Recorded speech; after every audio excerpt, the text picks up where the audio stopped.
அனைத்து வசந்த் டிவி நேயர்களுக்கும் வணக்கம். நேயர்களே, மார்ச் மாதம் 2026 எப்படி இருக்கும்?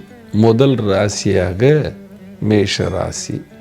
மேஷ ராசியில் 3ஆம் பாவத்தில் குரு, 11வது பாவத்தில் 5 கிரக சேர்க்கை இந்த மாதம் இருக்கின்றது.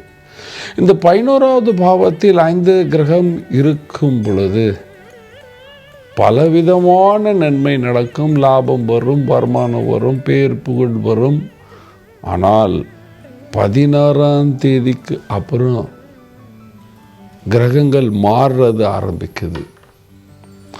3 கிரகங்கள் 12வது பாவத்தில் வருது ஒவ்வொரு சில நாட்களில்.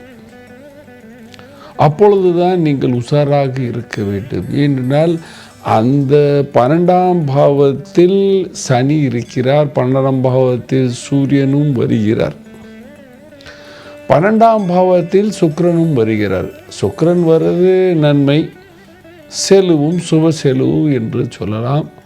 ஆனால் சூரியன் சனி சேர்க்கிறது, அந்த சேர்க்க காம்பினேஷன்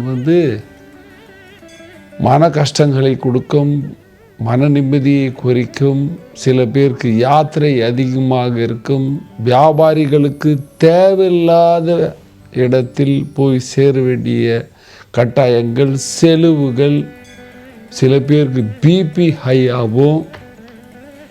வீட்டில் உங்களுக்கு உங்கள் வாரிசு பற்றி சிந்தனைகள் அதிகமாக இருக்கும்.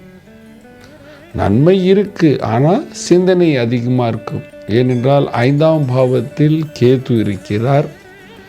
சூரியன் 5ஆம் பாவத்துக்கு அதிபதி 12ஆம் பாவத்தில் இருக்கிறார். அதனால் என்னாவோ மனதில் பல சிக்கல்கள் இருக்கும். என்னடா செய்யலாம்? பையன் படிப்பானா, படிக்க மாட்டானா, நாட்டில் இருப்பானா, வெளிநாட்டுக்கு போயிடுவானா, இந்த சிந்தனைகள் எல்லாம் இருக்கும். சில பெண்களுக்கு வயிற்றுல கொஞ்சம் ப்ராப்ளம் வர்ற மாதிரி இருக்கும். பணம் வரும், பேர் வரும். வேலைக்கு செல்கிற பெண்களுக்கு வருமானம் இருக்குது, புகழ் இருக்குது. ஆனால் அந்த இரிட்டேஷன், டென்ஷன் அதிகமாக இருந்து வயிற்று சம்பந்தமான சில சிக்கல்கள் வர்றதுக்கு வாய்ப்புகள் உள்ளன. வியாபாரிகள் நல்ல லாபத்தை பார்ப்பீர்கள். ஆனால் 15ஆம் தேதிக்கு அப்புறம் கொஞ்சம் உஷாராக இருக்க வேண்டும். நீங்கள் நாட்டில் வியாபாரம் பண்ணாலும் சரி, வெளிநாட்டில் பண்ணாலும் சரி. அரசியலில் இருக்கிறவங்க இந்த 15ஆம் தேதிக்கு அப்புறம் பேசுகிற நேரத்தில் ரொம்ப உஷாராக இருக்க வேண்டும். தேவையில்லாத எதுவும் பேசக்கூடாது. உங்களை அந்த பதவியிலேருந்து நீக்கிறதுக்கும் வாய்ப்புகள் உருவாகலாம். ஆமாம், கலைஞர்களுக்கு சுமாரான காலம், விவசாயிகளுக்கு நல்ல லாபமான காலம். பாருங்க, பரிகாரம் என்று சொல்லும் பொழுது பரிகாரம், குருவின் பரிகாரமும் சனியின் பரிகாரம் செய்ய வேண்டும். முதல் பரிகாரமாக தினமும் அரச மரத்துக்கு தண்ணீர் விட வேண்டும். தினமும், ஞாயிற்றுக்கிழமை விடக்கூடாது.